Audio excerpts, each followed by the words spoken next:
ಎಷ್ಟು ಬ್ಯಾಸಿಗೆ ಇರುತ್ತೆ ಬಿಸಿಲು ಇರುತ್ತೆ ಅಷ್ಟು ಹಣ್ಣು ಸ್ವೀಟ್ ಬರುತ್ತೆ ತಿನ್ನಕ್ಕೆ.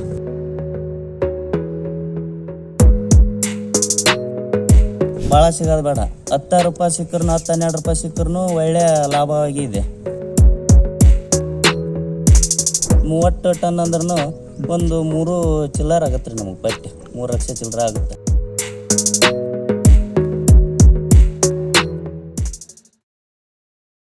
ಬಿರು ಬಿಸಿಲಿನಲ್ಲಿ ಕಲ್ಲಂಗಡಿ ಹಣ್ಣನ್ನು ಎಲ್ಲರೂ ಅತ್ಯಂತ ಇಷ್ಟಪಟ್ಟು ತಿಂತಾರೆ.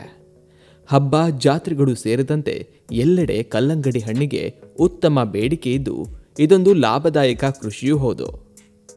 ಕೊಪ್ಪಳ ಜಿಲ್ಲೆಯ ಕುಷ್ಟಗಿ ತಾಲೂಕಿನ ತೋಪಲಕಟ್ಟಿ ಗ್ರಾಮದ ಶಂಕರಪ್ಪ ಬಿಜಿಕಲ್ ರೈತ ತನ್ನ ಹೊಲದಲ್ಲಿ ಈ ಕಲ್ಲಂಗಡಿ ಹಣ್ಣು ಬೆಳೆದಿದ್ದು, ಈ ಹಣ್ಣು ಬೆಳೆಯುವುದು ಹೇಗೆ ಮತ್ತು ಇದರಿಂದ ಎಷ್ಟು ಲಾಭ ಗಳಿಸಬಹುದು ಎಂಬ ಕುರಿತಾದ ಮಾಹಿತಿ ಇಲ್ಲಿದೆ ನೋಡಿ. ನಿಮ್ಮ ಹೆಸರೇನು ಹೇಳ್ರಿ? ನನ್ನ ಹೆಸರು ವೀರಂಗೌಡ ಪಾಟೀಲ್ ಅಂತೇಳಿ. ನಮ್ಮೂರು ತೋಪಲಕಟ್ಟಿ ಅಂತೇಳಿ, ಕೊಪ್ಪಳ ಜಿಲ್ಲಾ ಕುಷ್ಟಗಿ ತಾಲೂಕು ತೋಪಲಕಟ್ಟಿ ಅಂತೇಳಿ. ಒಂದು 2 ಎಕರೆ ಕಲ್ಲಂಗಡಿ ಹಾಕಿದ್ದಾರೆ. ನಮ್ಮ ಮಾವಾರ ತೋಟ ಇದು, ನಾಮದಾರಿ ಅಂತೇಳಿದು ಪಟ್ಟಿ ಕಲ್ಲಂಗಡಿ. ಒಂದು 10-11 ಸಾವಿರ ಬೀಜ ಇಟ್ಟಿದ್ದೀವಿ ನಾವು 2 ಎಕರೆಗೆ.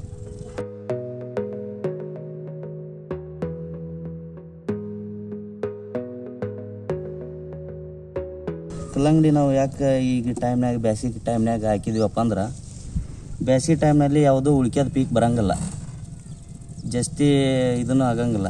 ಇದಕ್ಕೆ ಬೇಸಿಗೆ ಟೈಮ್ನಾಗ ಎಷ್ಟು ಬೇಸಿಗೆ ಇರುತ್ತೆ ಬಿಸಿಲು ಇರುತ್ತೆ ಅಷ್ಟು ಹಣ್ಣು ಸ್ವೀಟ್ ಬರುತ್ತೆ ತಿನ್ನಕ್ಕೆ. ಆ ಥರ ಆಗಿ ಈಗ ಯಾವ ಪೀಕ್ ಬರಲಾರ್ದು ಈ ಬೆಳೆಯನ್ನು ನಾವು ಬೇಸಿಗೆ ಟೈಮ್ನಲ್ಲಿ ಹಾಕ್ಯಂತೀವಿ.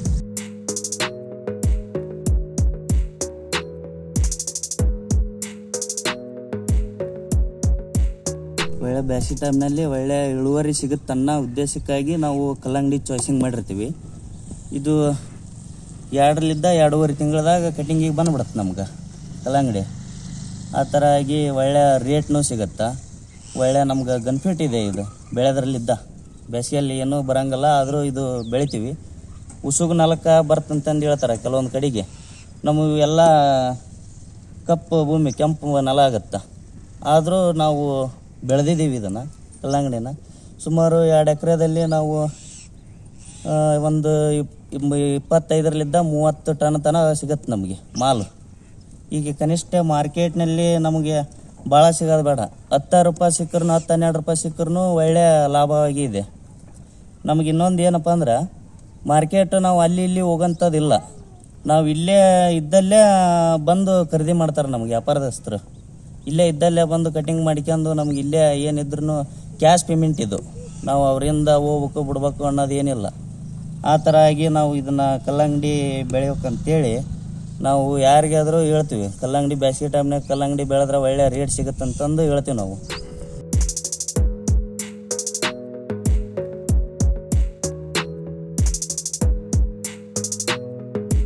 ಇತ್ತೀಚಿನ ದಿನದಾಗ ಬೇಸಿಗೆ ಟೈಮ್ನಲ್ಲಿ ರೈತರು ಹೊಲನ ಬೀಳ್ಗಡ್ತಾರ, ನೀರಿನ ಸಮಸ್ಯೆ ಐತಿ, ನೀರು ಹಾಗಂಗಿಲ್ಲ, ಬೆಳೆ ಬರಂಗಿಲ್ಲ ಅಂತೇಳಿ. ಆದರೂ ನೀವು ಈ ಥರ ಬೇಸಿಗೆಯಲ್ಲಿ ಬೆಳೆಯೋಕೆ ನಿಮ್ಗೆ ಆಗುತ್ತೆ ಅನುಕೂಲ? ಆಗತ್ತೆ ಸರ್.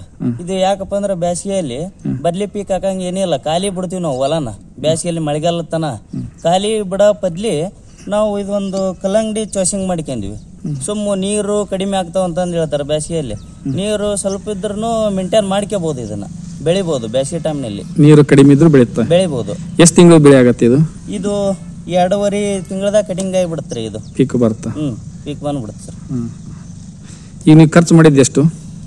ನಾವು ಇದು ಸುಮಾರು ಒಂದು 2 ಎಕರೆಗೆ 50ರಿಂದ 60 ಸಾವಿರ ರೂಪಾಯಿ ಖರ್ಚು ಮಾಡಿದ್ದೀವಿ. ಈ ಬೆಳೆ ಎಷ್ಟು ಬರುತ್ತೆ ನಿಮಗೆ?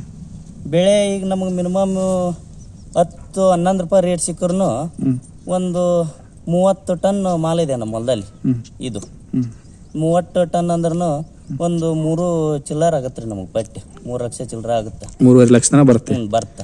ಆದಾಯ ಸಿಗುತ್ತೆ. ಆದಾಯ ಸಿಕ್ಕೇ. ಗೊಬ್ಬರ ಎಣ್ಣೆ ಯಾವ ಥರ ಇದಕ್ಕೆ ಖರ್ಚು ಇದೆ ಸರ್. ಇದಕ್ಕೆ ಗೊಬ್ಬರ ಒಟ್ಟ 15 ದಿವಸ ದಾಡಿತಪ್ಪ ಅಂದ್ರೆ ಗೊಬ್ಬರ ಚಲೋ ನಮಗೆ.